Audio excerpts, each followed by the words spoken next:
मन मोहिला छात्र छात्री विज्ञान प्रदर्शनी आज आधुनिक सभ्यता विज्ञान और वैज्ञानिक चिंतार अग्रगति करुछि। सकाळ ठारू रात्र पर्यंत जेते सब कार्य करुछि मनुष्य समाज शिक्षा गुणवत्ता बढ़ाइबा पई शिक्षा विभाग विभिन्न विद्यालय मानंगरे विज्ञान मेला आयोजित करथांती एवं एही परिप्रेक्षी रे भंजनगर दिव्य शक्ति स्कूल परिसर रे कुनी कुनी छात्र छात्री मानंग द्वारा विज्ञान प्रदर्शनी आयोजन होइतिला।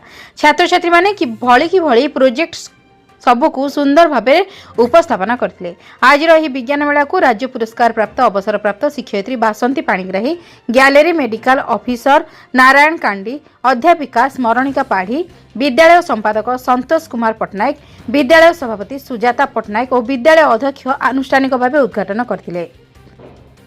एही विज्ञान मेला रे अतिथि माने छात्र छात्री विज्ञान प्रदर्शनी को भूयसी प्रशंसा करबा सह आगामी दिन रे पिलामानक उचित भविष्य गठन हेबा सह नूतन दिग्दर्शन देबे बोली कहिसंती।